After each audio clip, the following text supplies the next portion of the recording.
Hey race fans, welcome to the Bottom Line. I'm your host Hugo Olguin, and this is a brand new podcast that I've developed, and we're here to talk about some NASCAR racing and go over just news analysis about the 2012 season in the Sprint Cup Series nationwide and even some Camping World Truck Series. And we're just starting off our season here. We have very exciting Daytona 500 that had a lot of unique circumstances and a little bit of controversy. So let's jump right into it. We could talk about Matt Kenseth winning his second Daytona 500 that was run on Monday night after the rain postponed the race on Sunday for the first time in 54 years. So it was a lot of scrambling that NASCAR had to do, the media coverage. It got postponed from like 1 o'clock on Sunday. They were going to try and do it 12 o'clock on Monday. They got postponed to 7 o'clock on Monday. And we had our first time Monday night NASCAR. And the track did a great job to recover, and there was a humongous crowd still. That front stretch grandstands were just packed. So it was just a real testament to the fans to show back up Monday night, after being soaked all Sunday, to make it back. But let's, like I said, jump right into it. Talk about Matt Kenseth and those Roush Fords that were just very dominant. Him and Greg Biffle were just always up in the front. They were right there. Kenseth and Biffle were really the class of the field, leading. Kenseth almost led all the most laps. Biffle led, actually between Biffle and Kenseth, they led about half the race together. But Kenseth just was so strong, and especially towards the end of that race.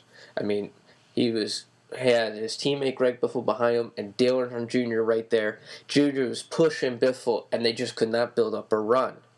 And it was definitely a testament. Kenseth came prepared. Roush came prepared in their 25th year in NASCAR, and that's a great way for Roush Family Racing to start their 25th year with a Daytona 500 win. And Kenseth is it's been about since Michael Waltrip, who is a repeat winner in Daytona. We've had different winners since, I believe, 2005. So Kenseth, he had a good car. But there was something a little bit odd about that last restart. And it jumped out to me when I was watching this. Now, NASCAR's made a bunch of the rule changes with getting rid of the two-car tandems as much as humanly possible. They worked in testing to change the grill openings to how much the pressure that the cooling systems can have. They did a lot of different things to get the pack racing back, because that's really what the fans wanted. And the tandem racing was just, it wasn't really great to watch. Even the drivers weren't fans of it, because, I mean, if you're that second car in a two-car tandem, you can't see. You're just riding along, hoping for the best. So with that, we had the pack racing, but two-car tandems definitely played a little bit of a role. And when I say two-car tandems, apparently you don't want to be a tandem with Greg Biffle, because Junior on that last restart was right on Biffle, pushing him. And it was just them versus Matt Kenseth, and Biffle never made his move. I mean, he never made his move. They couldn't pass him, and Junior was just stuck behind Biffle. And so coming out turn 4, he finally just ditched Biffle and blew right past him as Kenseth won the race. And to me, that looked like Biffle was blocking. I'm sorry. Biffle's denied it. Kenseth denied it. Some of the, analysts are like, they're saying they don't think it would happen. But you know what? How else can you explain it? It's like, Kenseth has a strong car. This is Daytona, a restrictor plate race. It doesn't matter which way we run it. Two cars are always faster than one working together. Whether it's pack racing, tandem racing, it doesn't matter. They're always faster than the leader. That's the point. And Biffle never even came close to Kenseth. Now, like I said, Kenseth had a great car, but there was no logical reason, especially when you watch Earnhardt Jr. come out of turn 4 and blow past Biffle like he was stopped. How could Jr. he just passed him by himself, no problem. So there's no reason for Biffle not being able to make that move other than he chose not to or he was told not to. I'm not saying that Jack Roush had team orders or whatever, but I don't believe Greg Biffle when he says, I was trying and I didn't block Jr. I don't believe it one bit because he could have blown right past him for the win. He had all the opportunity. He had all the power he needed. He had Dale Earnhardt Jr. pushing him. So that was just kind of something admired that kind of added a little controversy to the end of that race. And I thought it was a shame. I thought it was a shame because that was a crazy race in just so many different ways, and to have it end like that, I was disappointed. I'm gonna say this right now. I'm not a Dale Earnhardt Jr. fan, so if anybody thinks that, you can think the complete opposite. I'm not a Junior fan or anything. I'm just saying, it's the Daytona 500. You go for the win. I don't care who's in front of you. It's the Daytona 500. Especially Biffle, you've never won it. This is the closest you've ever gotten to winning it. You can't hold back. You might not ever get this close again. So just to have it where it's like, it really looks like he was blocking for Kenseth, and to do that, that's just not right. I mean, to me, that's just a lack of desire or lack of thinking. I would call it lack of thinking. I'm not questioning Biffle's desire. I'm going to question his thinking or the method of that. Because it's the Daytona 500. I can't say that enough. You go for the win. It doesn't matter who's in front of you. I can understand. I understand the thinking of, okay, you don't want to screw it up for the both of you by going for the move, and then Junior sneaks past both of you. But to not even try is just ridiculous. You have to put that effort 110%, and you have to go for it. This isn't like, or you can't even say you're points racing. It's the Daytona 500. There's no points racing. You're there to win it. It's the first race of the year. You can recover. Somebody else is going to have to make a big recovery, too, after that. And I'm talking about Jimmie Johnson. Hendrick Motorsports has had a rough speed week, with the exception of how strong Junior was. Now let's talk about Jimmie Johnson first. He started off speed week with failing inspection for the Daytona 500 practice before he even got on the track. The C-posts on the rear of the car were illegally modified. They didn't fit the NASCAR template. NASCAR had him cut it right off the car and said, nope, no good. And they said they were going to evaluate the situation. They didn't, and worry about penalizing Johnson or crew chief Chad Knaus till after the 500 was over. And it was announced yesterday. Today's Friday, so yesterday, on Thursday, that the penalties came out. Chad Knaus is being suspended for 6 races. I believe there's $100,000 in fines, and 25 driver owner points are subtracted. Now, Hendrick Motorsports is appealing this, so none of the the penalties are in effect. Chad Knaus is going to be crew chiefing for Johnson this weekend till the appeal process is completed. But with Chad Knaus' track record, there's no way they're going to rule. I can't see any way they're going to rule in Hendrick Motorsports' favor. So, I mean, to think that is just, it's not going to happen. I mean, NASCAR, in its history, the crew chiefs, the teams, they're always looking for that competitive advantage. And you need to have that competitive advantage. And if you're not trying, you're not winning. So I'm not going to bash Chad Knaus for trying, but you got to try a little better to hide it. I mean, he's been suspended, I think this would be the third time he's been suspended, I think. Second or third. I know he got suspended for 4 races a couple years ago. Darian Grubb had to cover for him. And there was the controversy last year where Johnson is sitting in his car before the race, and I believe it was at Talladega, and Canals sticks his head in the window and tells Jimmie Johnson that if he wins, he's got to break the rear end of the car. And if he wins and does donuts, he's like, you have to hit the rear end. And bad thing for Canals was there was microphone and camera right in the car pointed right at him, and picked up the whole conversation.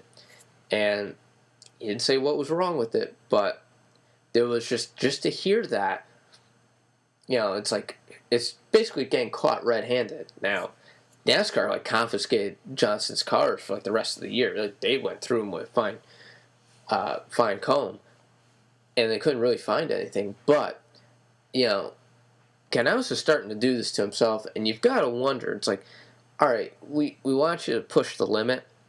You're pushing a little bit too hard right now because you're getting caught regularly. You got to kind of stay out of trouble for at least a little while, just a little while. But no. So we'll see what happens with the appeal. I don't think it's gonna, the appeal process is gonna favor in Hendrick Motorsport's favor. So Jimmie Johnson's gonna lose. He's gonna lose Canals. He's gonna lose his car chief. He's gonna lose a lot of points. Johnson finished 42nd after crashing on basically 100 yards into lap 2. And he only has 2 points, so he'll be negative 23 points in owner points and driver points. I mean, that's a big hole to come out of. And it's like people already talk about he's already out of it. He's going to have to get in through the wild card. I mean, it's one race. It's one race. He's not out of it yet. It's one race. Of course, yes, this is a really big hole to dig out of, but there's we got 25 more races till the end of the regular season before the chase. Give him a chance. We got Talladega coming up. The way these guys drove in Daytona, in the Bud Shootout, and they kind of paced themselves in the dual and even the 500, but the way the aggressiveness, Talladega, they could change everything up with the points. Absolutely, one mistake, one little bump in the wrong spot, and the whole point system can be redone. So let's just everyone hit the brakes a little bit. It's one race in, and nothing against Daytona or Talladega. These restrictor plate races, they're just wild card races. It's just a crapshoot. You can't really base anything off of it. This weekend is even kind of an iffy race to try and base anything off of. This weekend, Phoenix says it's a unique track. We'll get into Phoenix in a little while. So, do I think Jimmie Johnson's going to recover from this? I believe so. I mean, he's the 5-time champion, and Chad Knaus is a top crew chief for a reason. You'll hear people say, question is how the validity of his 5 championships, and you can't. I mean, they got it done. And, the people who do question or say stuff like that, it's like, you got to look into the history of the sport. This has always been going on. This is still going on. If you want to try and tell me that none of those other teams are trying to find an advantage in some way, shape, or form, then you're just delusional and out of your mind. So, like I said, this Daytona 500, a lot of good storylines, and let's see what I want to talk about next. And it's probably going to be something that was talked about the day after, non-stop all day. I would turn on ESPN, and every show, it was the first story. It wasn't that Matt Kenseth won the Daytona 500. It wasn't even Danica Patrick. It was the big fire, that jet engine explosion after Juan Montoya crashes into it. Under caution. Now, my first reaction when I saw that was, what just happened? Because it was just it was a crazy thing to watch. I mean, Montoya, something breaks in the rear end of his car, and he just goes sliding up. It hits the jet engine, and this giant fire just ensues all over the track. Diesel fuel spilling all over. Fortunately, everyone was okay in there. The driver of the jet dryer, Montoya, they were both okay. A little shaken up, but they were fine. But it was just like a crazy scene to watch. I can't even fathom something in my head that was like even come close to that. I mean, what happens is, Montoya's trying to catch up under caution. When a car's trying to catch up to the rest of the pack and the pace car, you don't have to follow the pace car speed limit. You have, NASCAR allows you to pick up the pace and catch up. And that's what Montoya was doing. It was just a victim of bad luck. I mean, it was just brutal just to watch that. And you're like, it's just like that weird thing. It's like, people are like overreacting about, it was a huge thing. And it caused a 2-hour delay that made the race end until like 1 in the morning. And remember, this is Monday Night NASCAR, not Sunday. So, ratings-wise, you were like, a lot of people were going into this race wondering what was going to happen. And then as the race is going on, you had great ratings, and then the fire happens. You're like, well, what's going to happen now? Well, apparently it was still pretty interesting because the ratings pretty much just had a slight dip. And I'm going to say a slight dip. But it was just that whole incident with Montoya, just to see that fire and how the safety crew's trying to put it out, and they're fighting it, and then they're trying to pick up the jet dryer off of the track with the giant forklifts, and they're scratching up the track and like digging into it with not picking it up properly, and then everyone making the jokes about seeing the Tide detergent out on the track, which I was expecting. I didn't know you can clean up diesel fuel with Tide, so it's a good tidbit to know. But it was just like it was funny after a little while. I mean, it was entertainment.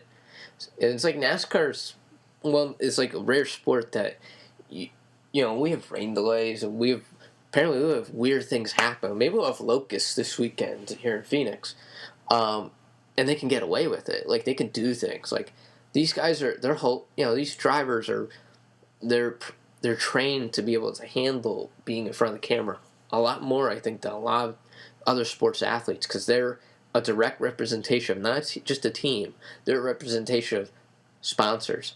And sponsors are so prominent in racing, so you're always in front of the camera. But just to see these guys walking down the backstretch during the red flag, trying to figure out what's going on, and you got Brad Keselowski tweeting in the middle of the track, and everyone's going crazy about his Twitter. He got almost over 100,000 followers in an hour, which was insane. I mean, which is, I'll get into, is a good testament for NASCAR embracing social media, and that's a good thing. Real good way to connect with fans, good way to get news out there. It's a very useful tool, and you can follow me on Twitter too at Hugo Olguin 57. My name's spelled HUGOOLGUIN 57.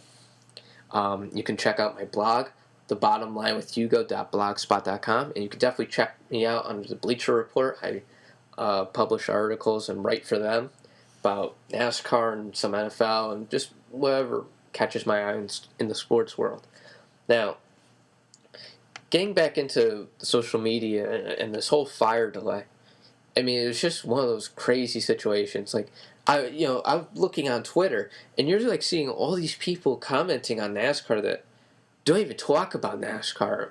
Some of these guys, I bet you ask them what NASCAR stands for, and they couldn't tell you. And these are people working like major networks or sports announcers and sports athletes who are all like drawn to watching the race. I mean, people watch it. You constantly hear people saying, we're watching, and who never watch racing, who never talk about it. I mean, it was just like one of those things where it's just like crazy. I mean, maybe this weekend we could get like Robbie Knievel jump over some blowing up jet dryers, draw some more attention. But yeah, that whole fire thing was just just a crazy, crazy thing to watch. Now, like I said, the ratings were really good, which was really surprising. I think Fox and NASCAR were very worried about how much they were going to suffer from having to race on Monday, and then they had the stroke of luck where they didn't have to race at noon; they were able to race prime time on Monday night, and they actually had the highest. Fox had the highest ratings I think they've ever had for a NASCAR race on Monday night. I'm not 100% sure. I think it was of all their races. It was definitely the highest for the Daytona 500 they've had since they've taken it over. I want to say it's the highest I think they've ever had for Fox. For Fox, remember they do the first 13 races during the year typically. So maybe with that, people are starting to wonder. It's like, should we look at doing Monday Night NASCAR, or at least Fox look at it? Because, I mean, you're not going to want to do it in the fall when the NFL's starting and all that. Have to worry about competing with football and stuff. But right now, this is a great time to have, like, Monday Night NASCAR with some of these night races right now. Here, during the summer, like a lot of, you could get prime time, get great ratings, get a lot of people to watch it. It was entertaining. It was a great thing to watch on Monday night, Like I said, when you're not competing with really, I mean, nothing against basketball, baseball, or hockey, but they're on so much. They do so many games that, their ratings are. It hurts them, I think, ratings wise during their regular season. In NASCAR, you're once a week, so it's like you look forward to that one thing, like at the football, like at the NFL, once a week. You have your team plays. Now, granted, yeah, the NFL's multiple days, but it's still once a week your team plays.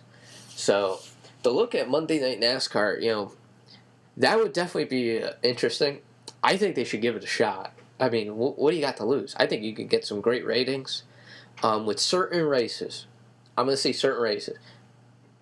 I mean, would I like to see Bristol as a Monday Night NASCAR race? Absolute. Well, I'll say maybe move the day race to Monday night, or I don't know, because you gotta watch out with some of these tracks that have like tradition. Maybe have the Southern Darlington would be a good Monday night race. I think have the Southern 500 under the lights on Monday night. That had a good ring to it. I thought right there. But I think NASCAR, they should take a look at Monday Night NASCAR, especially now that the TV contract, because I think are all coming up now. I think, they're already negotiating with Fox for the future. So maybe that's something, to take a look at. I think Fox should definitely take a look at it for them. I mean, they said they had their highest ratings, so definitely something they should explore. Now, this should be a good testament to how exciting this Daytona 500 was, because I've gone 23 minutes and I have not really talked about Danicamania at all. At all. But that streak is about to end, because now it's time to talk about Danicamania and her struggles throughout Speed Week. I mean, she had. Let's start it with the duel. She had a great strategy: stay out of trouble, stay in the inside line, and just ride around. And that was working. She moved up a little bit here and there, but she was logging laps, staying out of trouble in that duel race. And on the last lap, she was just a victim of bad luck when McMurray went down on Eric Amarola, who went across and slammed into the side of Danica and sent her flying across the backstretch into the inside retaining wall. Took a hard hit. And, that was just not, that wasn't the way she wanted to start off Speed Week. But, a lot of people made big to-do about the fact that she held up her hands, and, people were saying, Fox, Darrell Waltrip, you hear him talk about, it's like, that's a great thing. Everyone started taking, Jimmie Johnson did in the 500, so, I mean, you say what you want about it, a lot of people really made big to-do about it. I think it went a lot overboard. I was going to say little, but it's really a lot. Great, nobody broke the wrists. That's a good thing. It's a good safety thing. If that really helps great, you know. But let's move on from it, everybody. Take a deep breath. It wasn't like we invented fire. So let's move on now to the Nationwide Series qualifying. She shocked everybody when she got the pole for the Nationwide race. That was a real testament to rebounding. You know, she didn't let the crash stick in her head. She put down a great lap. Crew Chief Tony Eury Jr. gave her a great setup for it. And, you know, it was just, you can't take that away from her or her team. They came prepared, she rebounded, and they threw down a great lap to start in the pole, which really just shocked everybody. Then it went downhill a little bit more. In the nationwide race, she was up front, she was leading, she was going back and forth, you know, doing her thing. She did brush up against the wall, but still hanging in there. Then she drifted a little bit further in the back, and then Cole Witt, her teammate for JR Motorsports in the Nationwide Series, came up to give her a good bump, but he made the mistake of trying to do it going into turn 3. And with the way the drafting has been with both even Nationwide and the Sprint Cup Series, you can't really bump in the turns too much. You can't like start bumping somebody in a turn. Unless you're hooked in the straightaway and going into a turn, that's one thing, but you can't start in the turn. And Cole Witt made that mistake to try to push her into going into the turn, and it sent her out of control, and she hit the wall, and that basically ended any chance of her winning. I mean, it was a tough break. She was mad at Cole Witt. I don't blame her for being mad when you have someone come up and bump you, and you lose control and hit the wall. I mean, it was not a smart move by Cole Witt to try and push like that, but it happens. It wasn't intentional. It was just a racing accident. But moving on from that, now we get into Sunday. Sunday, she made it to lap 2. Same thing, caught up into Johnson's crash. Had to go in the garage area, get repaired, and go back out there. And she did come back and log a bunch of laps. And when I say, and I'll say this, you can't judge the rest, you can't judge how her season's going to go based on Daytona. Like I said earlier, it's a crapshoot. You're never going to know what's going to happen. I think this weekend at Phoenix is going to be a better test. You'll get a little more of an accurate reading about how she's going to do because, it's a little more traditional track, although Phoenix isn't completely traditional. But I think, let's watch some more races. Like I said, this was all after one race. You cannot judge her yet. Can't judge anybody's season yet. I mean, hell, Trevor Bayne won last year, and he had a horrific rest of the season, Sprint Cup. And even nationwide, he was struggling here and there, missed a lot of time. Ended up winning one nationwide race, but, it was just a real testament to you can't judge how a season's going to be based off of Daytona. You just can't. So, you want to start off good in Daytona, but you can't always get what you want, and definitely a lot of guys learned that the hard way. Like, you had Jimmie Johnson, wreck on, like I said, 100, maybe 600 feet into the second lap of the Daytona 500, gets spun out by Elliott Sadler unintentionally, gets wrecked. You've got Jeff Gordon blowing a motor. You got Kurt Busch had problems. Montoya, Bayne, the defending winner. You have McMurray, Keselowski, Kane. A lot of guys were knocked out or weren't even in contention for the win after a while. And a lot of this, it's just a lot of, aggressive racing at times, and it just led to mistakes. And one thing I think these guys need to learn, and maybe they learned it after wrecking a bunch, is you cannot push on the left side of the rear bumper. And that's a problem a lot of these teams had with this aero package that NASCAR came out with. And it's something, it's going to be worked on that will get better with time, I would think, and it's just more learning. And it's going to all change again by next year when the manufacturers have all their new cars unveiled. So basically what they learned this year is going to go right back out the window, I think, again. Because everyone's going to have to get used to the new generation of cars for 2013. So, but we'll see what happens. And as we're talking about new cars are coming out for next year, Ford already showed their Fusion. Dodge is supposed to show their new car, the new Charger, next weekend, I believe. And then Dodge had interesting news appear, and it involved their big team. Roger Penske Racing announced yesterday that they were switching from Dodge to Ford in 2013. What does this mean? A lot of things, and a lot of fronts. One, when you look at Dodge's point of view, they're in trouble. The writing might be on the wall now about how long Dodge will be in NASCAR. This will be the last year, because Penske was basically the only team that Dodge had under its umbrella. Robbie Gordon Motorsports is also a Dodge car, but I mean, Robbie's team barely shows up at the track, barely can make race, struggles. They're not a real team to hang your hat on. And so Dodge is going to be scrambling all season long to try and figure out what the heck they're going to do.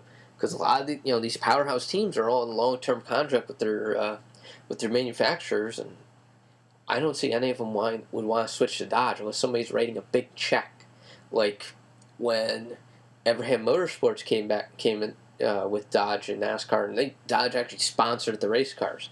Unless Dodge wants to go back to that with the team, that's the only way I can see a team wanting to really move over there, like maybe an RPM or something. Say, Dodge will sponsor your car. That's the only way I could see a team really wanting to make the switch, because Dodgers have not been strong. They've been struggling. They win like one race a year. Well, let me phrase it. Last year they had a streak of good luck with Keselowski winning all the races he did, but they're not really, true contenders compared to Chevy and Ford. Now, I don't think Dodgers. I'll be curious to see if they actually still go through with this unveil next weekend of their new car, what they're going to do. Because even the statement from Dodge, there was this little hint of we have our here I'll actually read it for you. I'll pull it up right here. I thought I just had it. Oh, right here. Dodge's statement from. Yep, the CRT brand Motorsports offered this following statement, and I quote, "Dodge has enjoyed a successful partnership with Penske Racing for 10 years. It is a partnership that has produced results for both parties on and off the track. Rogers made a business decision to accept an offer with another manufacturer. We wish Roger and Penske Racing much success in the future. We are committed to work with Penske Racing to compete at the highest level, win races, and contend for championships this season. Our motorsports involvement isn't limited to NASCAR. We do value our NASCAR program and will be evaluating the opportunities available moving forward. As those opportunities materialize, we will reveal our 2013 plans, not only in NASCAR, but in other forms of motorsports." End quote. And that came from Dodge's PR department. What that sounds like is they're reminding people, hey, we do things other than NASCAR, which really means, okay, we're screwed in NASCAR because nobody's going to join us now. I think Dodge is done after this season. I think they're going to be out the door, because I don't see a team wanting to join up with them, like I said, unless they sponsor the car like they did when they first came in. It's a shame. It was good to have Dodge back in NASCAR when they came back in about 10 years ago. But we'll see if they can track some new teams. I know the name Richard Petty Motorsports keeps coming to mind, and I think they've received. I think actually co-owner of Richard Petty Motorsports, Andy Merstein. I hope I'm saying his name right. They said they've already received calls from manufacturers say if they can meet with them about switching from Ford, because they get their cars from Roush Fenway Racing and everything. What was interesting, what RPM said, is that while they had the usual suspects, meaning probably Toyota and Chevy and Dodge, they said a new manufacturer is trying to break into the sport. They didn't say which manufacturer was coming in, so we don't know who they're saying, who's been calling, but it'll be interesting to see if another manufacturer tries to break into NASCAR. And there's always been a little bit of talks here and there. I know, I remember years ago, I think it was a year or two ago, I remember her Volkswagen was looking at coming into NASCAR. So I'm not saying it's them, but I know they looked at it, and a few other manufacturers have looked at it. So we'll see what's going to happen. Like I said, unless Dodge gets RPM unless they could somehow steal a powerhouse team, which is highly unlikely, I just don't see Dodge in NASCAR in 2013. And like I said, it is a real shame, but we'll see what happens. Now, with all this news, like I said, it was just one heck. I just want to say this again. It was one heck of a Daytona 500. It was a great speed week. Had a lot of wild and crazy moments. I mean, look at the Truck Series. John King wins. Nobody knows who John King is, but he won. He survived a wild Camping World Truck Series race. Held off Todd Bodine. It was a great moment for Red Horse Racing, which is the team that King drives for. It was just a great day for him. Congratulations to that rookie. And continue with the young guns stealing wins. Congratulations to James Buescher and Turner Motorsports for their win in the Nationwide Series, which that was intense, weird, wild finish.